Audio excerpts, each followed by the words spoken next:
এবং আমাদের বিরুদ্ধে যে ডানপন্থার যে অভিযোগ এটা একেবারেই অমূলক।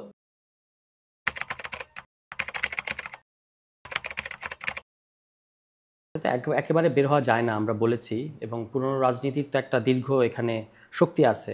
আমরা সেটার বিরুদ্ধে বা সেটার সাথে এক ধরনের আমাদের বলা যাবে যে একটা কনফ্রন্টেশন আছে। এটা আস্তে আস্তে হবে এবং আমাদের রাজনৈতিকভাবে আরও শক্তিশালী হতে হবে। আমরা আত্মপ্রকাশ করলাম এবং সেখানে আমরা নতুন রাজনৈতিক বন্দোবস্তে আমরা কি কি জিনিস অফার করব রাজনৈতিকভাবে, সাংস্কৃতিকভাবে, ধর্মীয়ভাবে, মতাদর্শিকভাবে, এগুলো আমরা আজকে অ্যাসার্ট করেছি, বলেছি। এইটার লম্বা স্কুলিং লাগবে আমাদের কর্মীদেরও, তারাও এটাতে শিক্ষিত হবে, এটা ব্যাপারটা বুঝবে এবং তার ভিত্তিতে আসলে রাজনীতি আস্তে আস্তে বদলাবে। তবে আমি যেটা মনে করি, যেটা একেবারে নিশ্চিতভাবে বলা যায়, এই রাজনৈতিক দলের আগমন বা আবির্ভাব এটা পুরনো রাজনীতিকে এফেক্ট ফেলবে, ডেফিনেটলি ফেলবে আর কি। তারা নিজেদেরকে অনেক দূর পর্যন্ত বদলাতে বাধ্য হবে।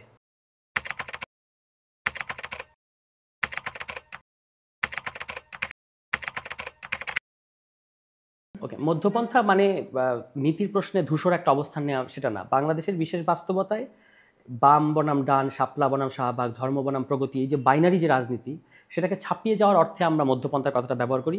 এবং তার মানে হচ্ছে আসলে সকল ধরনের মতামতকে ইনক্লুড করা, কিন্তু আবার নিজেদের মতে অটল থাকা, এই হচ্ছে মধ্যপন্থা। এবং আমাদের বিরুদ্ধে যে ডানপন্থার যে অভিযোগ এটা একেবারেই অমূলক। কারণ হচ্ছে যে আমাদের নেতৃত্ব তারা একটা এই বাইনারি রাজনীতির বিরুদ্ধে দাঁড়িয়ে এসে এই আজকে প্রতিষ্ঠিত হয়েছে। এবং আপনি যদি আমাদের রিটেন যত ডকুমেন্ট সেটাগুলো দেখেন এবং আমাদের কর্মসূচিগুলো দেখেন, তাহলে এটা কোনোভাবে আমাদেরকে ডানপন্থা বলা যায় না।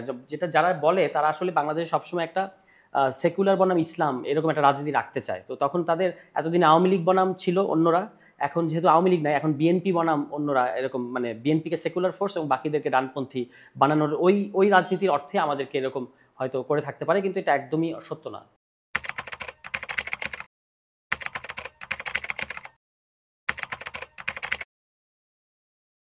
জিন্দাবাদটা ভারতবর্ষের বিপ্লবী বামপন্থীদের স্লোগান।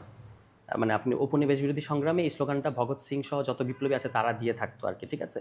এখন বামপন্থীরা এই ঐতিহ্যটা ধরে রাখতে পারে নাই, যে কারণে আপনার মনে হয় এখন যখন হুট করে এসেছে তখন মনে হয় এটা কি একটা কোনো ডানপন্থী কোনো ইয়ে কিনা, সেরকম কিছু না। এটা হচ্ছে আপনার মানে একটা নতুন তরুণদের সাথে এটা তারা একটা নতুন ধরনের স্লোগান তারা আবিষ্কার করেছে, কিন্তু এর মধ্যে কোনো ডানপন্থী কোনো বিষয় আছে বলে আমার কাছে অন্তত আমার মনে হয় না আর কি। মানে আমি তো নিজে আনকমফোর্টেবল না এই স্লোগান দিয়ে। আমাদেরকে বিচার করতে হবে আমাদের রাজনৈতিক কর্মসূচি কিংবা ইশতেহার, ঘোষণাপত্র, এগুলো দিয়ে কী সবচেয়ে ইম্পর্টেন্ট হচ্ছে কী ধরনের কর্মসূচি এই দলটা থেকে আসে। হ্যাঁ, ব্যক্তিকে কেমন সেটা ইম্পর্টেন্ট না, মানে মানে যারা দায়িত্বশীল তারা কী ধরনের কর্মসূচি দিয়ে এই দলটাকে সামনে আনে। সামনে তো তারা, আমি যতটুকু জানি যে রোজার মধ্যে তাদের পূর্ণাঙ্গ কর্মসূচিটা রোজার মধ্যে তারা প্রকাশ করবে। তখন আপনি কিন্তু অনেক, কারণ তারা তো এই কর্মসূচির বাইরে যেতে পারবে না। তখন আপনি দেখা যাবে যেটা কোনো ডানপন্থী কিংবা ওই অর্থে মতাদর্শিক রাজনীতি, এটা একটা মধ্যপন্থী রাজনীতি এবং কর্মসূচি ভিত্তিক রাজনীতি।